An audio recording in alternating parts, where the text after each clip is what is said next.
Thank you for tuning in to LA Talk Live, reality radio handcrafted for your listening pleasure. This is LA Talk Live, and we're more than just talk. Stay tuned.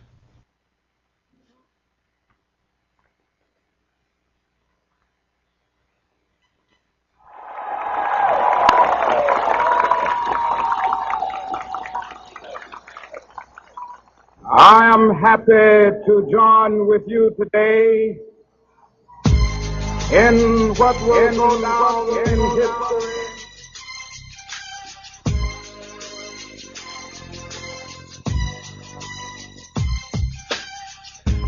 Front page family, faith on the front line family, faith on the front line family.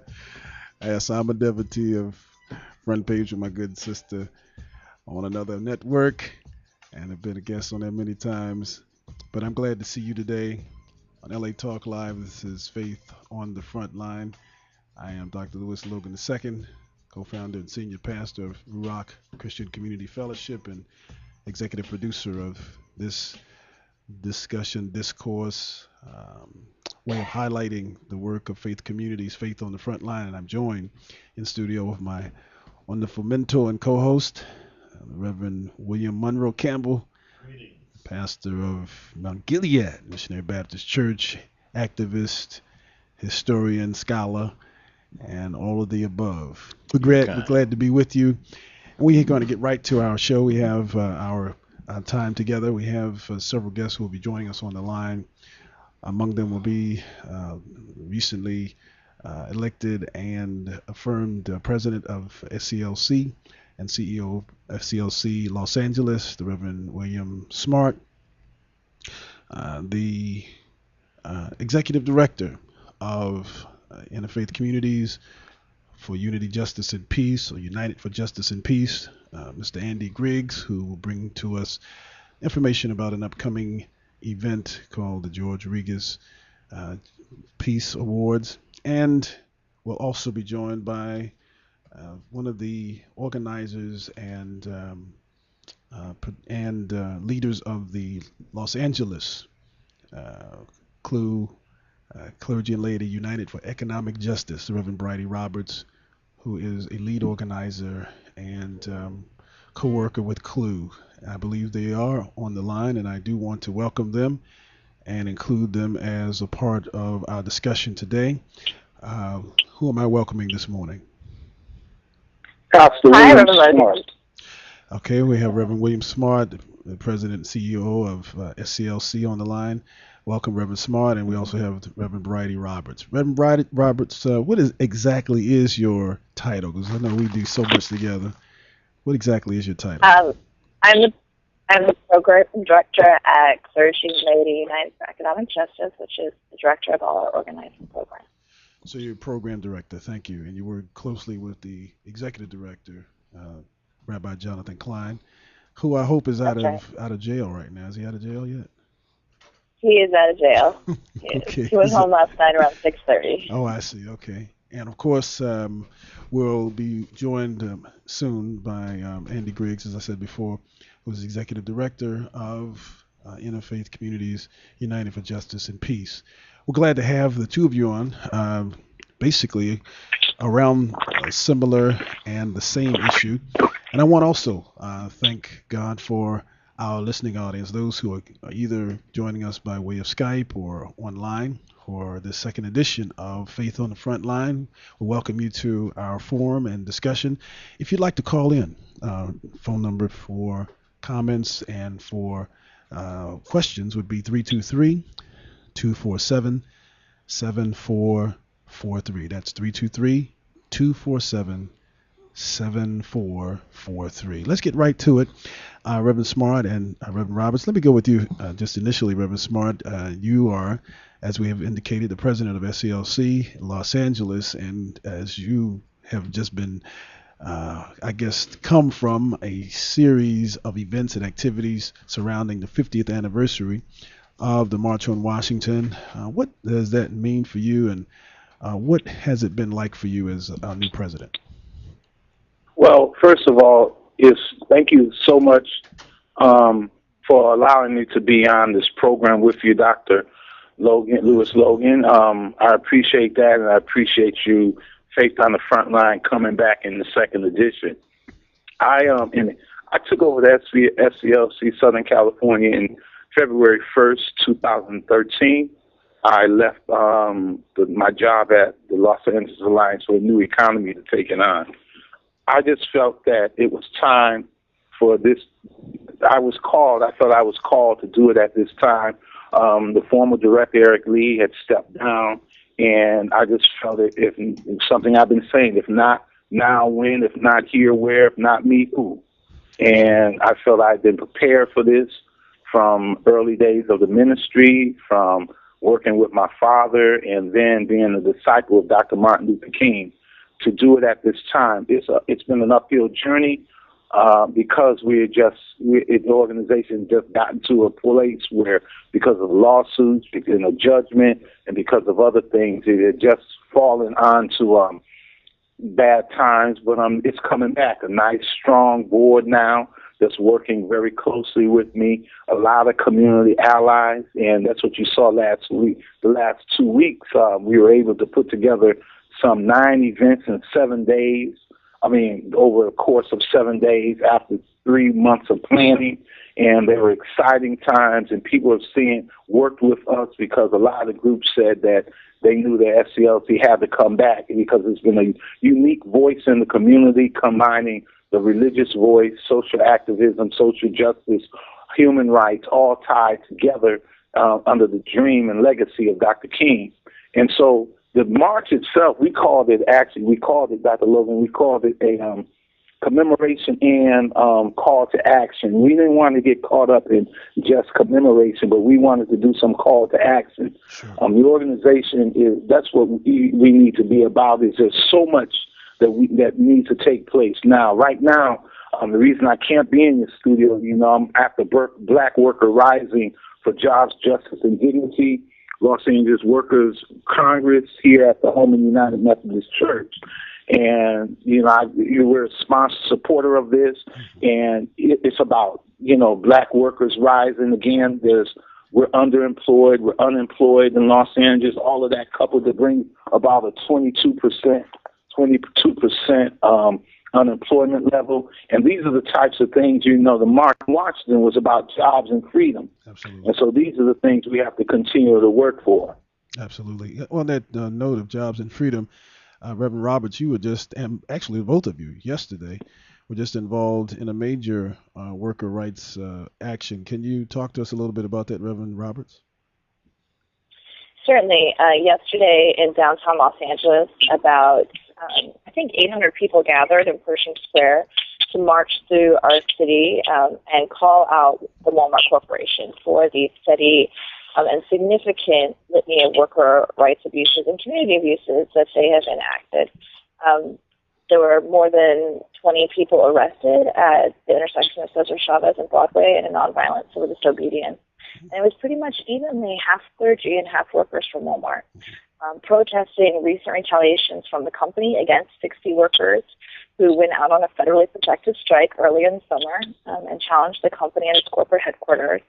Since their return to their workplaces, several have been fired. Many more have been retaliated against in both economic and other kinds of humiliating ways in stores. And in a series of coordinated actions across the country, Walmart workers stood up and said, look, this is going to stop. It's going to stop now. And community leaders and clergy joined them. And it was a really important moment because the corporation itself, which is incredibly powerful, has been denying consistently that they have worker issues for decades. And now workers are risking arrest in the street to show their coworkers that they can stand up, but also show the community the truth about this company. You're in the midst of a cross current of some very interesting and powerful historical realities, the rise of corporate greed, excuse me, the diminished numbers of the labor movement and the backlash, legal backlash against the labor movement, the co-option, in my opinion, of the NLRB, and just the way in which workers are becoming increasingly impoverished How do you see what you're doing as somewhat impacting these constant realities? Well, I mean, I think it is the call of people of faith to stand with anyone where they're suffering, but particularly when we're talking about workers, people who are sweating, right, for the profits of other folks. Walmart is the world's largest company. It is the U.S.'s largest private employer. They are one of the most fiscally successful companies in the world. And yet their workers work 40 hours a week and have to rely on food stamps in order to feed their children. Many of the workers who sat in that circle yesterday talked about backbreaking work and taking pride in the work that they do and not being able to provide a decent living for their families. And so when that's the case, we as people of faith are called to put our action and our love of neighbor, our faith and our love of neighbor into the street. And I think there's a really important role here for us, and it's to redefine what it means to be a profitable and healthy company in this country.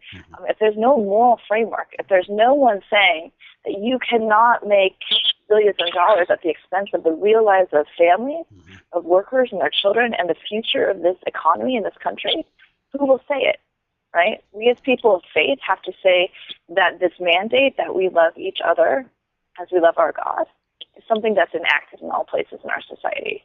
And for me, that means making sure that companies like Walmart pay at least the most basic modicum of respect to the people who are earning them their obscene profits.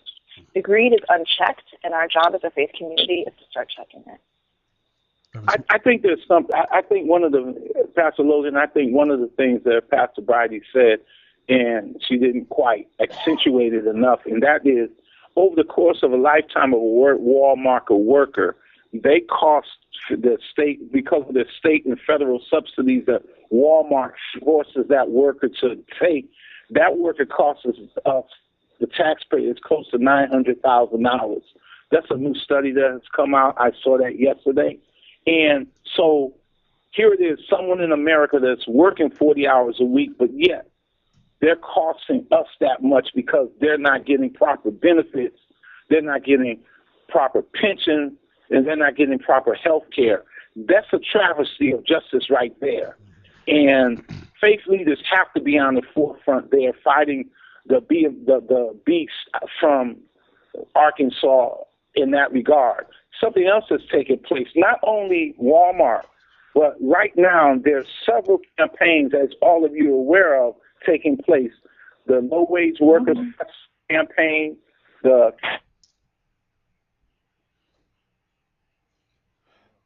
I think we lost Reverend Smart. Is Reverend Roberts, are you still there? I'm here. Okay. The Reverend Smart was about to mention the low-wage workers strike. Hopefully he'll call back in shortly. And what other campaigns are you aware of among low-wage workers? Well, I think right now, living in Los Angeles makes us lucky because we get to be a part of a real work resurgence that's happening in coordinated ways. Fast food workers have been rising up across the country. This is an industry that also disproportionately employs and underpays workers from all different walks of life, but lots of people with families, lots of people of color. They look for ways to exploit the workers in their midst, and they're billion-dollar corporations. So the fast food worker industry, also hotel worker campaigns in the city. Tourism is such a massive part of the Los Angeles economy. And yet multi-global corporations that own these hotels feel like they can employ the people who live in our city at poverty-level wages. And not just that, but, there's been a steady attempt over the last 20 years to divide that workforce, over the last 30 years, to divide that workforce and to displace predominantly African-American workers from the tourism industry.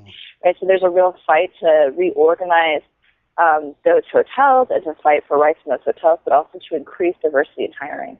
And there are just, and then, of course, the car wash zero campaigns, and there's low-wage workers everywhere happening in the city right now that are rising up. Absolutely. Right. Pastor, did I get? I mean, yeah, it went out for a second.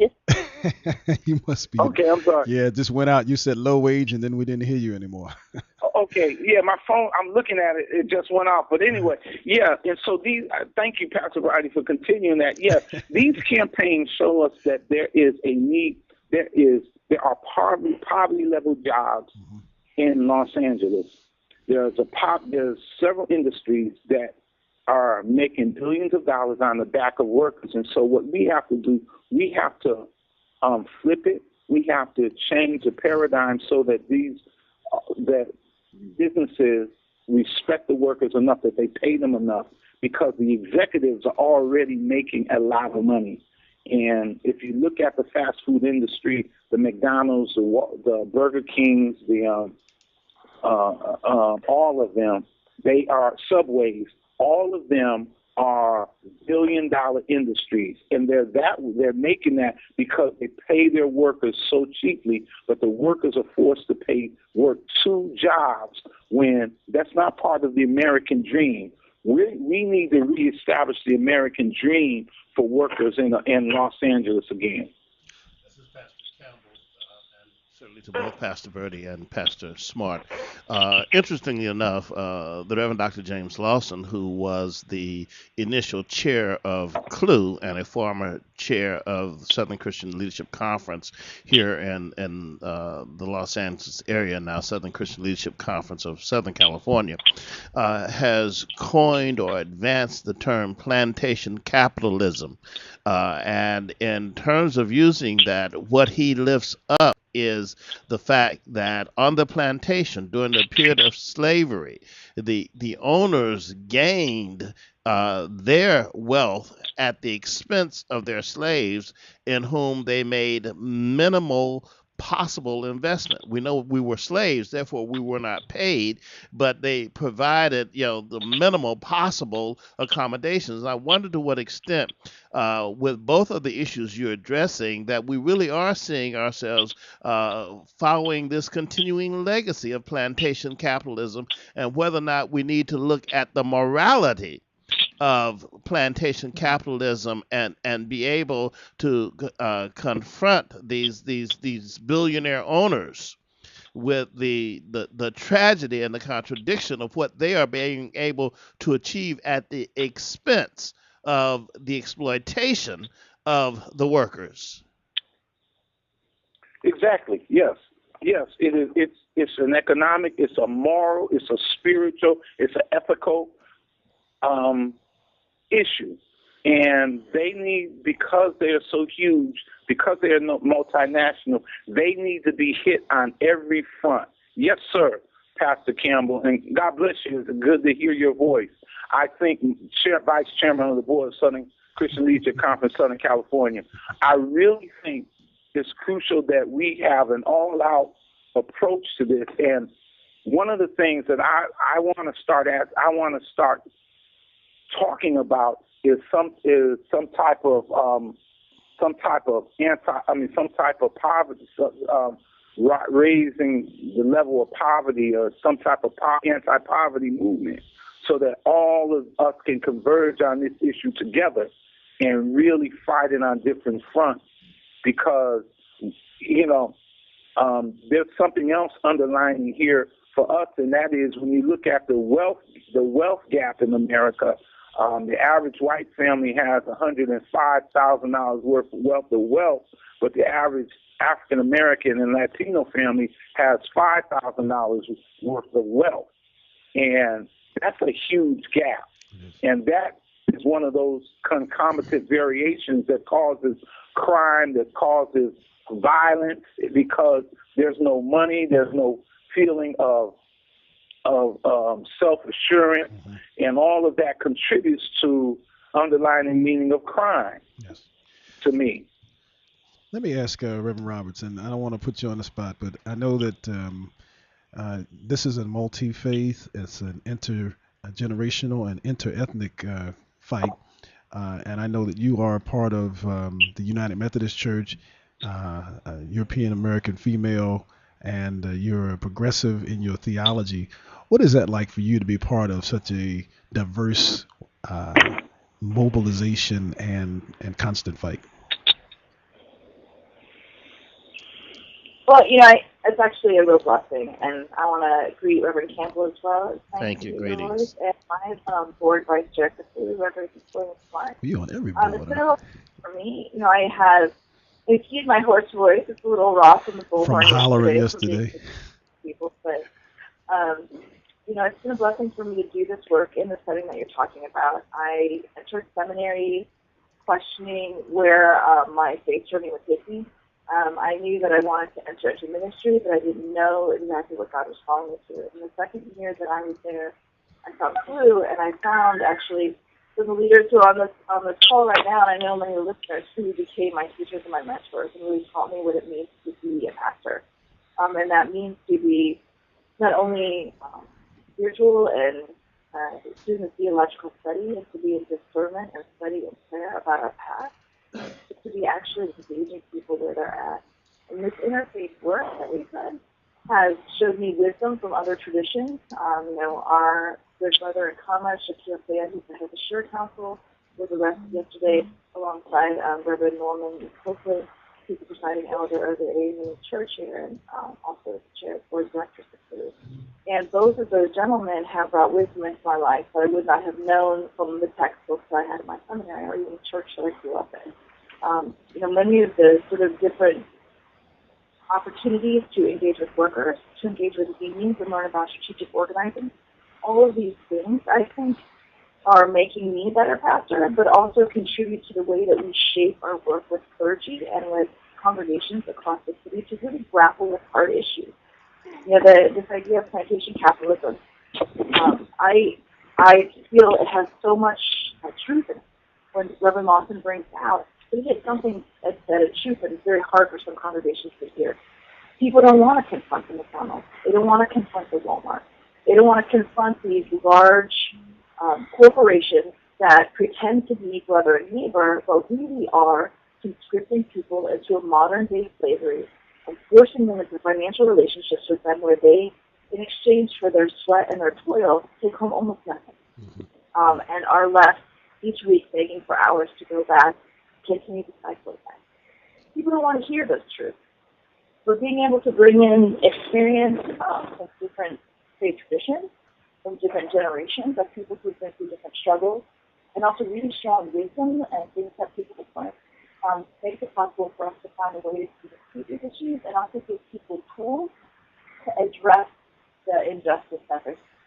Because we can name it, but if we don't give people the tools to address it, to begin to deal with it, then they feel like they don't have a voice or they feel helpless. And there are so many things to learn from the various movements that the people who have shaped CLUE and the clergy and faith communities across the region that can contribute to the movement. Absolutely. I might say one more thing.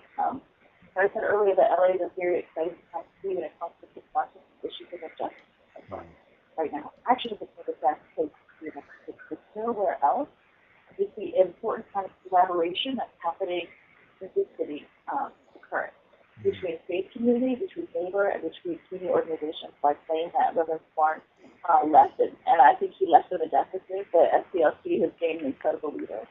These different organizations coming together and actually saying, changes can happen. Coming up with strategic plans, whether they be around policy issues or in the streets, right? And really naming the issues. Our organization has an opportunity to make transition happen instead of telling people that they should accept. There's background noise and a little echo in your phone. Let me thank you, Reverend Roberts, for your kind of a synopsis of how coming from a different community that's disaffected in a different kind of way has brought you to some very important moral decisions that called you into and has really shaped your theology and your praxis, if you will, your activism in reference to these important economic justice issues. I'm informed also that we're joined on the line by Andy Griggs, who is the executive director of ICUJP, Interfaith Communities United for Justice and Peace. And they have an upcoming event that I want Andy to talk about that's very much connected to the issues of economic justice and parity that we're talking about.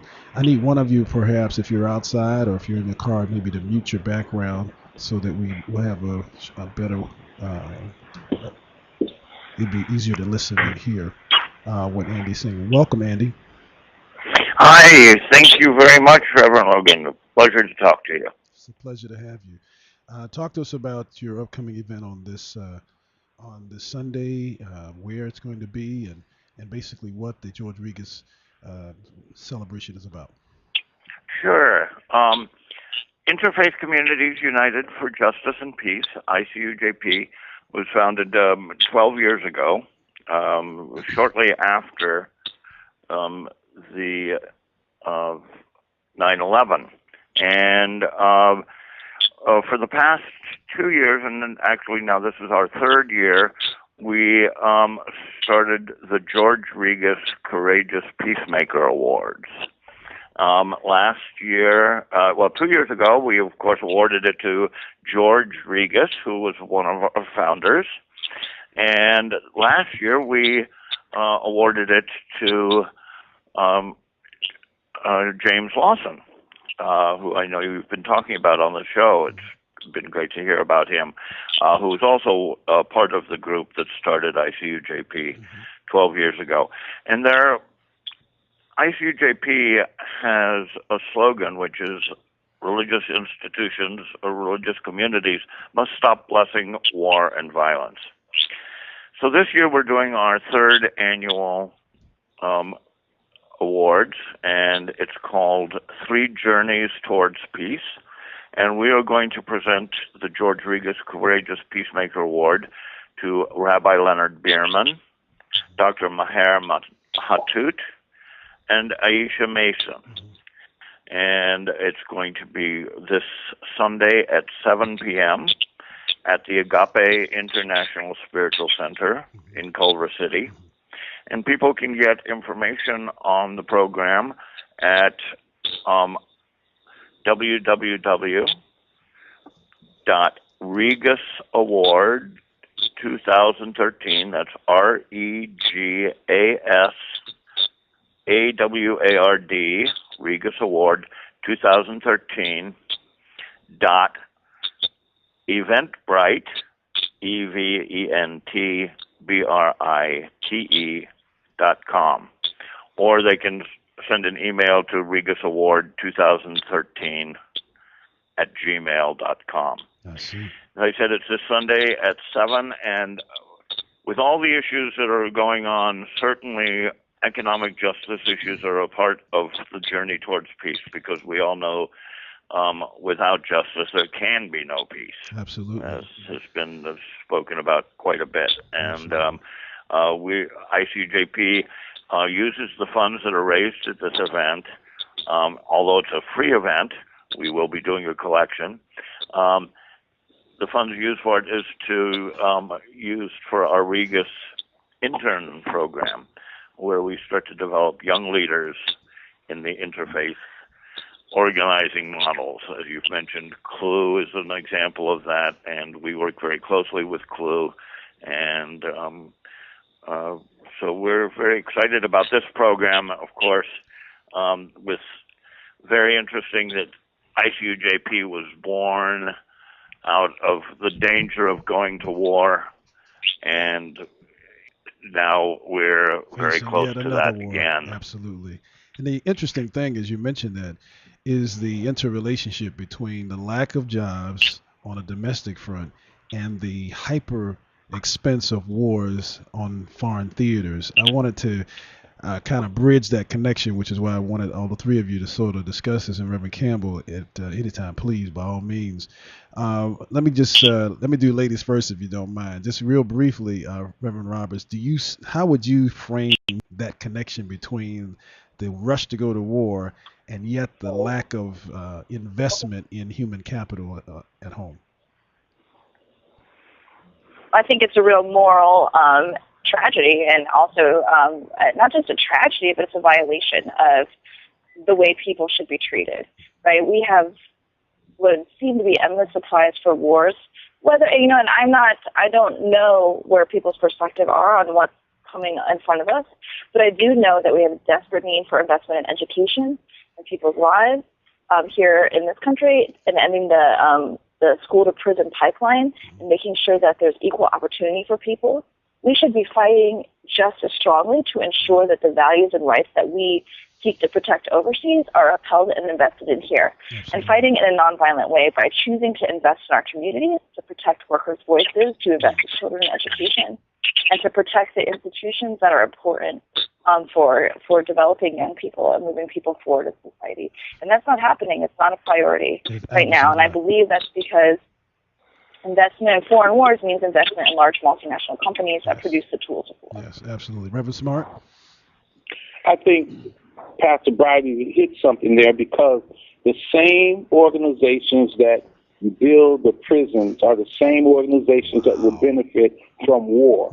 They're the same organizations that benefit from Afghanistan and Iraq. They want to go to war so that they can make money, so that then again we can they can see the economy boom. They make more billionaires that way, but the poor people, the average brothers and sisters on the street, we will continue to struggle. We will continue to fight for day to day just to gain benefits. So I'm against the war. I'm against any type of war. Of course, I represent Martin Luther King's organization, and I believe in my heart that any war at any time, I reject the concept now even of a just war. There's no such thing as a just war. And so we as America cannot get involved in other people in the battle of Syria when we have the battles of South Los Angeles. You know, the African American, what we need to be negotiating, where the government needs to, where Obama needs to put attention is how many black boys have been killed on the streets of Chicago since he's been president. He needs to start addressing those issues. How many brothers are dying every day in the streets of L.A. and South L.A.? Those are the types of programs and development he needs to be working on. I don't have a problem with Syria, but Syria is not our fight right now. That's just a weapons of mass distraction. That's right. Thank you very much. Thank you. I'm sorry. No, you're good. No, you're good. Let me ask Andy to weigh in on it, and then Reverend Campbell. Yes. Agreed. I mean, the connections are so important and obvious in a lot of ways. I was reading yesterday. I read how horrified that Senator Feinstein was at looking at the pictures of the children who were killed by this chemical attack, who we still don't know how that actually instigated that, despite the supposed facts and proof that we have. But in any case, and she said how horrified she was at it. And I had to say, why isn't she horrified by what's happening with our drone attacks? Why isn't she horrified by the fact that hundreds and thousands of people will probably die by chemical warfare right here in the United States through fracking? That's it. And also what's happening in our neighborhood. Because we're spending so much on wars abroad and not peace, we are ending up with people dying here in the United States because of cuts in programs. Absolutely. Thank you so much for your analysis, Reverend Campbell. This program, this broadcast, is Faith on the Front Lines. Each of the organizations you represent are communities of faith.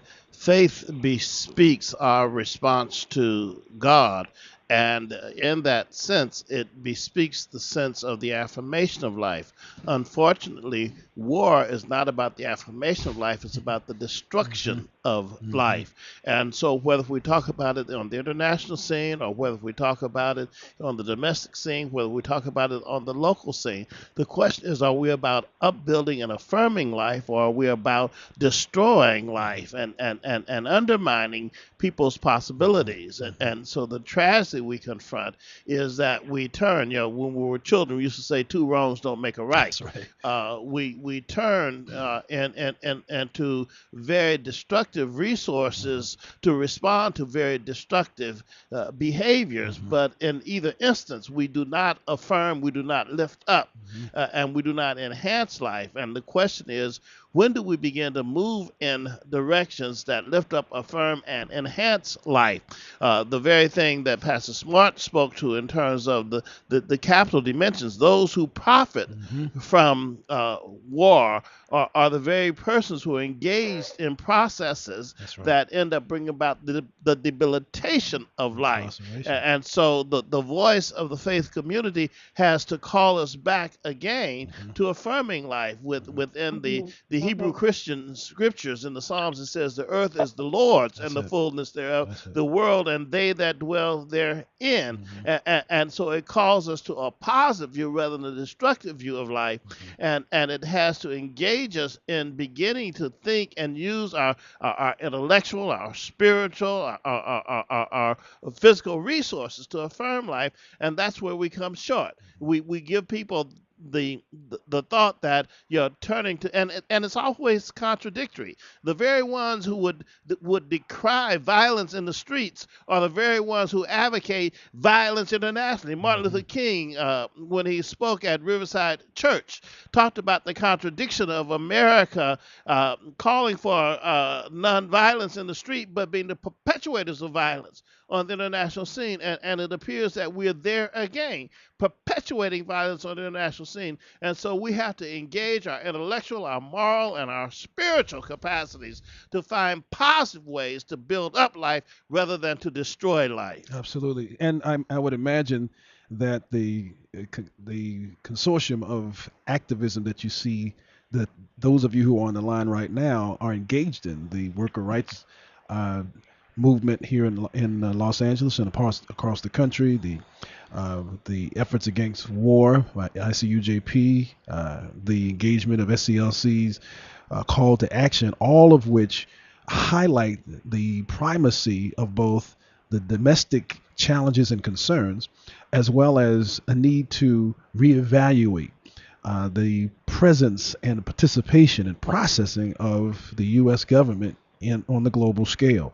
And I think invariably, as I watched the coverage of some of the hearings that Secretary of State John Kerry was involved in, Secretary of State Kerry were involved in, and I saw people holding up hands that had been stained with some type of red substance to symbolize blood on our hands, and the fact that there is such a outcry. I looked also at a hearing that McCain was involved in, and incidentally, Kerry and Kane are former military, former Vietnamese veterans. Yeah, veterans, and so to see them push for war in spite of knowing the realities of what war is about is at best a contradiction in terms, but it's a historical moment that I am glad that those of you who are on the line and others of you who are listening are a part of. You're informing yourselves, you're doing something about it,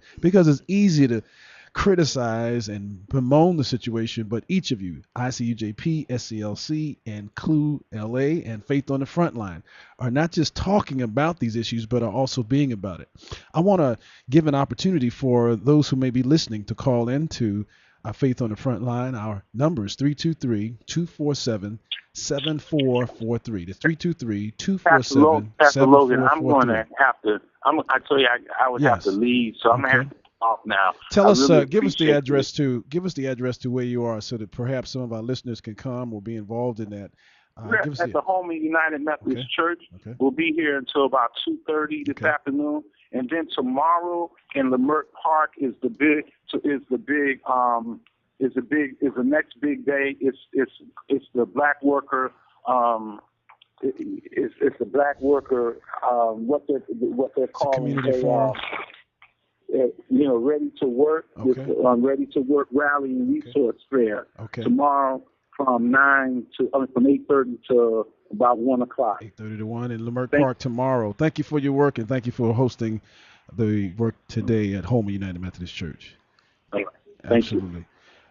Reverend Roberts, thank you so much, Reverend Smart. Reverend Roberts, any upcoming events or activities that we need to be aware of following up with your effort for low-wage workers at Walmart? Well, on Sunday morning, actually, there are going to be a series of events. First, and particularly in reference to Walmart, 12 workers engaged in civil disobedience yesterday, and 100 more walked in the street with hundreds of other supporters from Walmart.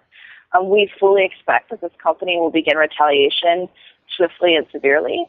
So we'll be calling on our brothers and sisters of faith, of all faiths, to come out for those workers, to help them protect their rights, to raise their voice, but also to fight for companies that really are willing to invest not just in their workers, but in our entire communities. So we will need to be witness. We will need to offer testimony. We will need to be vigilant to ensure that their brave decision to stand up goes on and that they are not punished for it. But we'll keep you posted about what that looks like as the items arrive. I appreciate that. And Mr. Griggs, Yes. talk to us, if you don't mind, about what you hope to achieve by virtue of your event on Sunday. Remind us of the event, and then any words of what you hope to achieve as a result of it. Okay, yes. The event is 3 Journeys Towards Peace, and it is this Sunday at 7 p.m. at the Agape International Spiritual Center. It's an opportunity to not only honor 3 leaders in our spiritual community, Rabbi Leonard Bierman, Dr. Maher Hattout from MPAC. Rabbi Bierman was the founder of the Leo Beck Temple in Los Angeles, longtime international activist on issues of peace and social justice. Dr. Hattout is the senior advisor of the Muslim Public Affairs Council. And Aisha Mason, who's the associate regional director of the American Friends Service Committee. And all of them have been involved in the peace movement and the social justice movement for years. And we'll be honoring them. But what's going to be most unique about the program that evening, it's one thing to give people an award, but it's to hear them speak. And the 3 of them in conversation, moderated by George Regas, Reverend George Regas, our founder. That's again 7 p.m. at Agape in Culver City, which is 5700 Buckingham Parkway. People can get more information at regasaward2013@gmail.com for an email, or they can go online to www.regasaward2013.eventbrite.com. Fantastic. And so we'll look to be a part of those events and the subsequent actions that will come of them. The one thing I appreciate about the 2 of your organizations, all 3 of them, is that you don't just have events, but you also have an agenda for sustained action. And we appreciate that very much. We want to give the address to the event today. Yes, the Holman United Methodist Church is located at 3320 West Adams Boulevard, and that's between Arlington and Crenshaw on Adams Boulevard near 5th Avenue. Again, lifting the concerns about domestic issues, the plight of people who are trying to find jobs that cannot, who are trying to sustain families. When you speak of violence, it's not just in terms of the bullet, but it's also in terms of bread and butter. Absolutely. And so we are about all of that. You were going to say a closing word, Mr. Griggs? Sure. Basically, I just want to say, again, the connection between all of these is paramount. And I know that ICUJP members participate in CLUE programs. We participate in immigration issues. We participate in any violence that's going on domestically, and we actually we don't participate in the violence. We participate in protesting the violence. And I think it's so important. One of the big programs we'll be taking on this fall is the issue of drone warfare, and also again, the connection, because there's also talk of drones being used for spying on our own citizens. That's right. So we'll be talking about that and involved in a number of issues. And we'll make sure that the Faith on the Frontline community is aware of it and connected to you. We'll continue to have you on from time to time, you and Reverend Roberts, because we do work together. And Faith on the Frontline is certainly exhibited by both of your organizations. We want to thank you so much for taking time to be with us, and we'll look forward to having you back in the future. God bless you and continue the work. I don't know about those of you who are on the line and those of you who may be listening, but I am hungry. It's about lunchtime, and I want to give a big shout out to two of our sponsors, Uncle Darrow's Cajun Restaurant right there at 2560 South Lincoln Boulevard in Marina Del Rey. It's right off of Washington and Lincoln Boulevard, and man, I just like their fried oyster dinner there. Every time I go, I just say, don't even try it. You know what I want. Just go on and make it happen. And they have the specially seasoned or specially tasting iced tea that I just love. And they can make it happen for you. They have a full list, link on Uncle Darrow's, and you'll see the full menu there, and they will take care of you. But if you don't want seafood, there's soul food that's available for you through Doolin's on Crenshaw. My man, workout buddy, Greg Doolin will take good care of you. Doolin's is located right there at 4859 Crenshaw Boulevard, not too far off of Vernon, just right down off of Crenshaw Boulevard. Plenty of parking there, and they'll treat you right. Tell them Pastor Logan sent you, and they'll give you one of those loyalty cards and stamp it for you if you get a certain number of lunches because of your consistent patronage. You'll get one free. So just tell them Reverend Logan told you about it, and they'll give you a smile. I just had to warn you, though, when you go to Doolin's, leave your diet out the window because they will pile it on. But anyway, if you're hungry, it's almost lunchtime. I'd go to Doolin's if I were you. We're going to take a quick station break, and we're expecting a very special guest to come on in a few moments. Hopefully, he will call in, and we'll be right back. Thank you so much. And again, our call-in number is 323-247-7443. Faith on the Front Line will be right back. Thank you.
Hi, this is Dawn Christie inviting you to join me every Friday, 1 p.m. Pacific, for my all-new show, The Dawn Christie Show. Join me as I discuss love, spiritual readings, your purpose, why am I born, what am I here to do. So don't forget to tune in The Dawn Christie Show at 1 p.m. Pacific, exclusively on LA Talk Live. You can also catch us on iTunes Radio R&B or watch us on Ustream TV, reality radio, handcrafted for your listening pleasure. This is LA Talk Live, and we are more than just talk.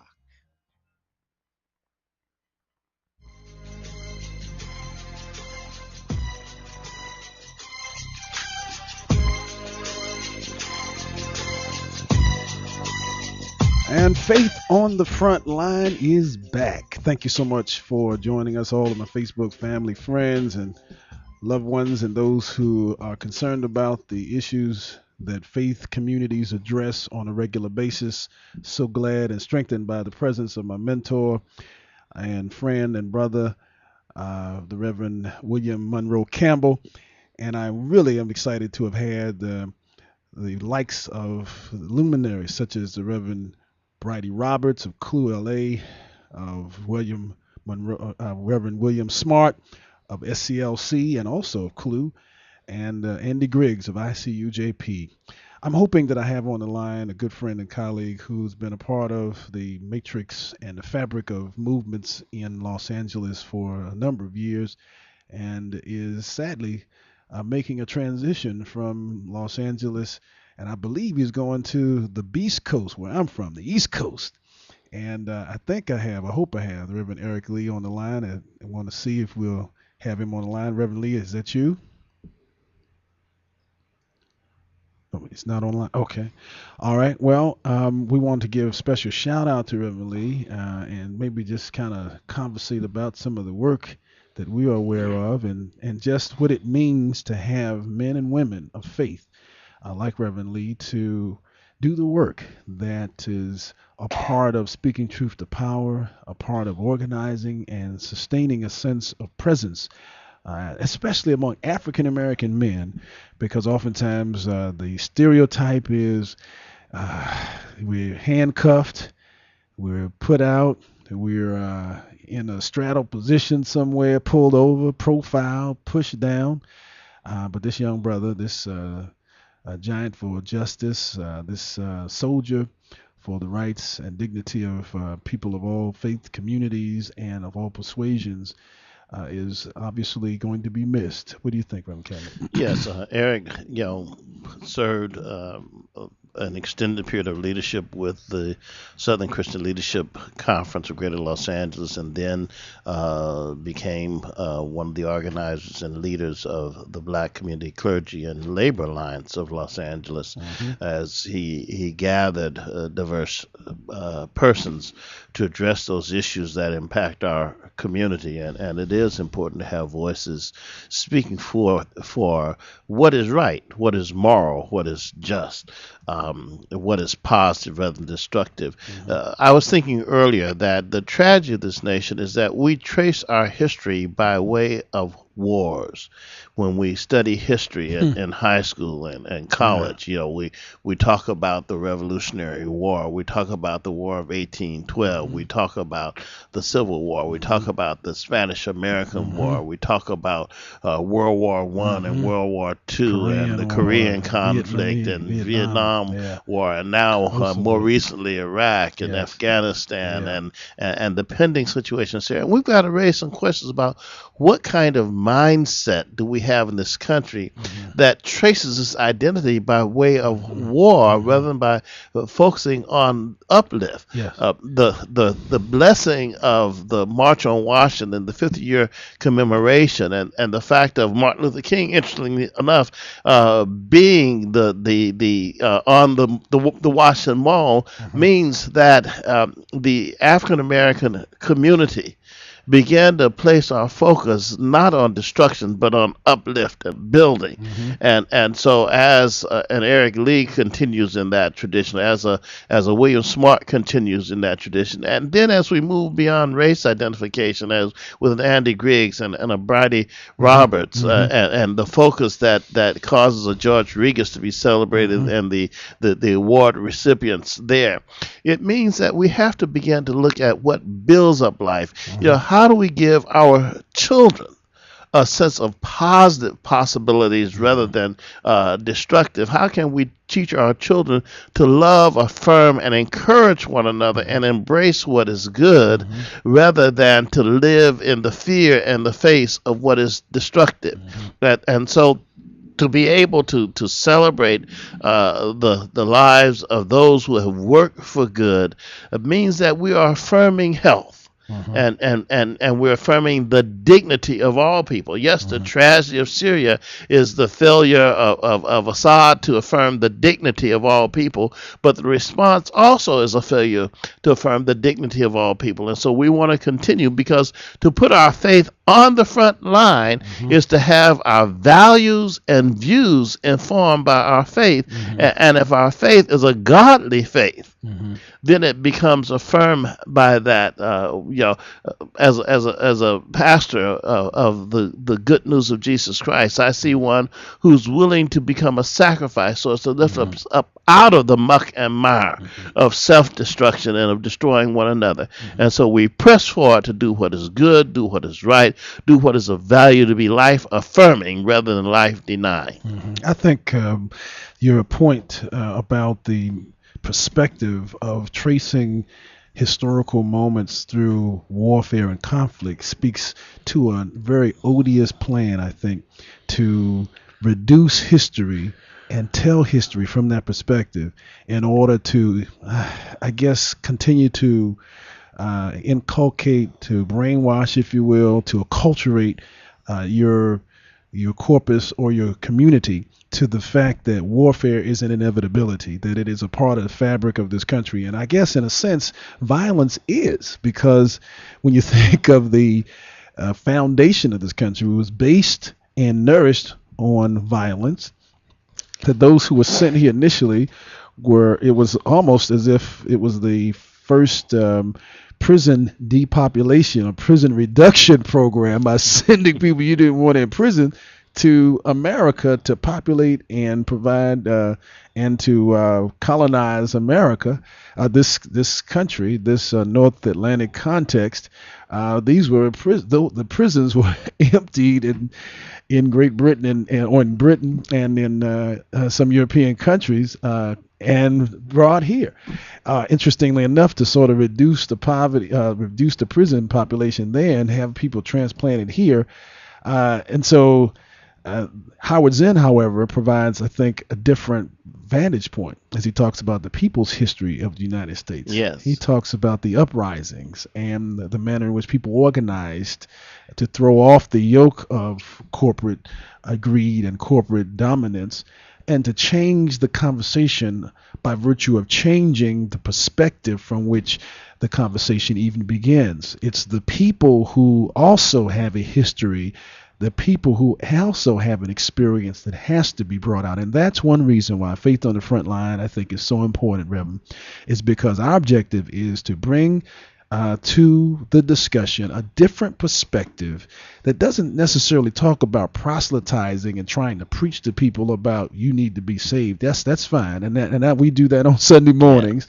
But about the fact that people need to eat, they need to have a place to live, they have to work, they have to raise a family, and our faith has to inform our action in order to fight against those systemic violences that would prevent people from doing so. And then to blame the victim when the victim is the one being victimized and vilified. And so Faith on the Front Line is for that particular reason. I want to thank all of you who have joined us online, and I hope that you will, all my Facebook friends and those who know how to reach me on Gmail, as Praxis at Gmail, PRAAXIS at Gmail, that you'll send me your responses, send me your suggestions, your critiques, that you'll Facebook me, my Facebook friends, hit me up and let me know what you think, and any words of encouragement or critique, I'd love to hear them and see if we can't improve our show. We're developing, I think, our way around this high-tech 21st century studio with all of the gadgets and gizmos. And I'm a kind of a Inspector Gadget myself, but these brothers have taken it to a whole different level, and hopefully we'll get it together and be able to engage a more interactive experience, because I want to hear from you next time. Please take this number down, and I hope you'll call next Friday at 11, 323-247-7443. Until then, put your faith on the front line. Don't just talk about it, be about it. God bless you. Thank you so much.